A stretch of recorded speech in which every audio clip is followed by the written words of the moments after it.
Ignore the sound of the heat because I don't feel like standing up to turn it off. So it'll go off eventually. I just don't know.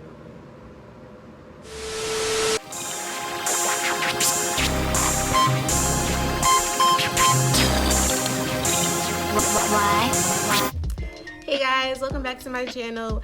If you're new, my name is Bria, and today I'm going to be giving you guys an 11-year lock update. I've never actually really sat down and talked about my lock journey, so I wanted to start with like my overall experience. I got my hair locked up when I was 12 and I am 23 now, and I love my hair. Having locks is a very rewarding and satisfying experience. I don't like doing my hair. I've never ever in my entire life liked doing my hair. I got my hair locked up when I was 12 years old, and prior to that my mother was doing my hair, and even when I got locked up she was the only person doing my hair until I was in college. Y'all, I just learned how to take care of my own hair. I'm not like a super high maintenance individual, I'm not gonna lie to you. Locks were just the best fit for me. Look y'all, I suck at looking at this camera. I'm trying to look at the camera so bad. Okay, if you lock up as an adult, I'm sure that's a lot more challenging than locking up as a child. As an adult, when you're just used to spending your entire life being able to switch up your hair, comb it, perm it, dye it, and cut it and do everything you want to, and when you commit yourself, when you actually reach a decision to fully commit yourself to locks, it is very rewarding and a very satisfying experience. I would not change anything in the world about my hair. However, it wasn't always sunshines and rainbows. When I was in 9th grade, I was on my 2nd year of having locks, and let me back up a little bit.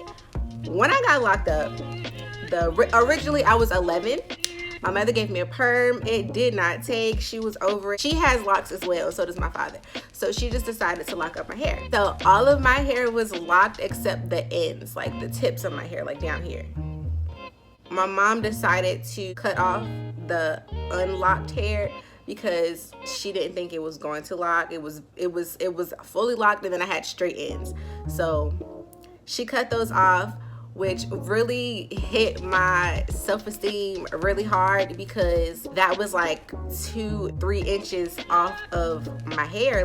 Even though it was just hair that wasn't gonna lock and I had locks, length is length in my head at the time, so that put my hair from here to here, and I was oh, I might find some pictures and insert them. It just depends on how they look, I'm not sure. But after that, I just felt so, excuse my words y'all, but I felt bald-headed. I was going through it. I felt like I was ugly. I was in 8th grade going into 9th grade, and I just moved to a new town that I had never lived in before, and I was making new friends, and I was going to a new school, and it was just challenging. 9th grade was a battlefield of its own, and I do want to say that I feel like those experiences being that young did mold my character, and I was in a place where my hair was just being ridiculed and I was being disrespected. But now, as a 23-year-old woman, and I still have the same locks I was being bullied for, me and my hair have a personal relationship. I love my hair so much. I would never,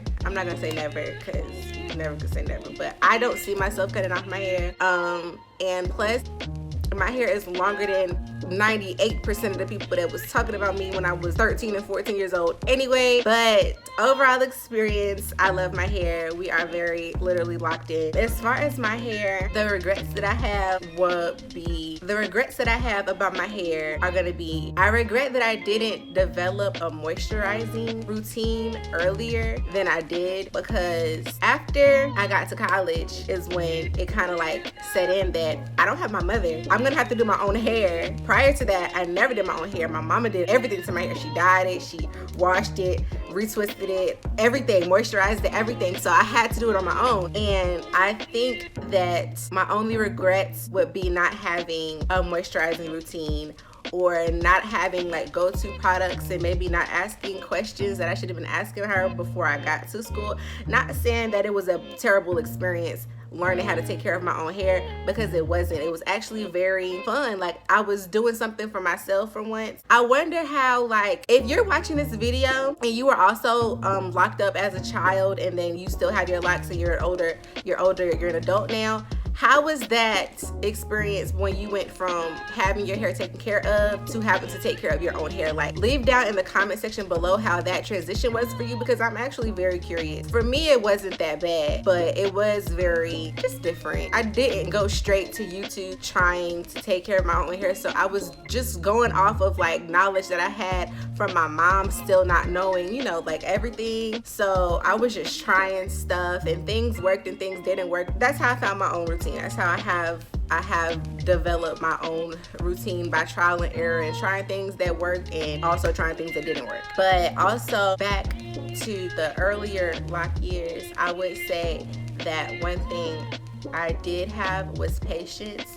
I felt like in those moments I was very like just upset with my hair because it was short. It was growing. It was in the earlier stages of growing, and I didn't see what I see now, obviously, because this is 11 years later. I don't have any memory of ever thinking about cutting my hair off. I never thought about cutting my hair off, but it did teach me patience. Once I was able to put it into my first ponytail, y'all could not tell me nothing, y'all. I was that girl when I put my hair in that first ponytail, honey. I wore my hair in a ponytail for like ever after that. Having locks teaches you patience. That's one thing that you get out of the lock journey. It teaches you patience, and it teaches you gratitude once you see the results that you are working so hard to get. And it's just really like an art form. Like, you can do anything with your hair that you want to do with your hair. Even if you want to wear a wig and you have locks, you can still do that. When you're an adult, I feel like, because obviously as a child we don't have that kind of input because we have our parents doing it for us, but as an adult, locking your hair up, you get to actually choose like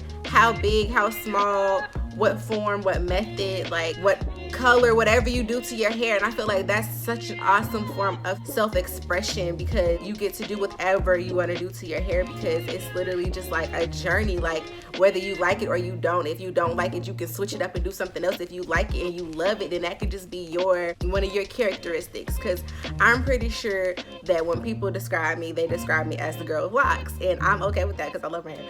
But I'm just saying, it definitely becomes one of your characteristics, and like whatever styles you love in your hair, whatever color you have in your hair, like, it's just so awesome to just grow with your hair. Like, I've literally grown with my hair. I've had my hair for 11 years now, and my hair is a part of me, and I love my hair so much I can't stop saying it, because there was just a point in time where I just was so in a dark, deep place because of my hair. And for me to be 23 years old now and I still have those same locks, but I don't have those same feelings, it's literally amazing. And that's one thing I love about the lock journey, because you really learn a lot about yourself. So I also wanted to do like a length check. I don't have a ruler or like measuring tape, so I'm gonna just turn around and do like the whole like shoulder length, brow length, whatever.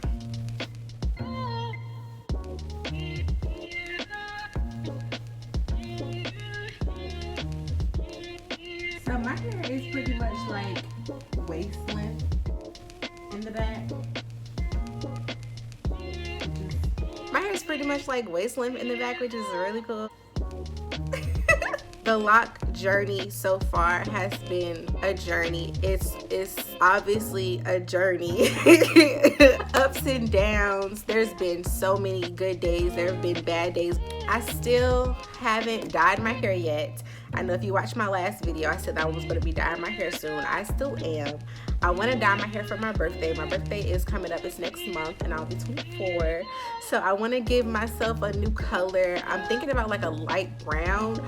I'm not sure. I texted my mom. She said she wasn't really feeling a light brown, but I also gave her like a burgundy option, which is really cute too, but I just don't know which one I want to do. And I also wanted to dye my hair myself, but I got a couple people telling me I shouldn't do that, so I should just go to the professional. So I might just go to the professional. So I really want to do it myself though. So if you are somebody who is on the fence about getting locks and you're watching YouTube videos looking for inspiration, then thank you for clicking on this video. I hope I was able to give you some confidence or say anything to you that would persuade you to lock up your hair, because if you're thinking about it and you're heavily thinking about it, then it's definitely something that you should just give a shot. Even if you comb them out one day, at least you got that experience and you got to actually decide whether you was gonna like them or not. Because if you want them but then you don't ever give yourself the chance to actually see how they look in your head and see how you feel about them, then you're never gonna know. Thank you guys for watching this video. If you haven't so far, make sure you please like, comment, and subscribe. I would appreciate that so much. And you can also follow me on Instagram. It is Bria Leah, and I'll leave a link in the description, or maybe just the title. But that's the end of this video, guys. Thank you for being awesome, and I love y'all so much, and I will see y'all in the next one. Peace.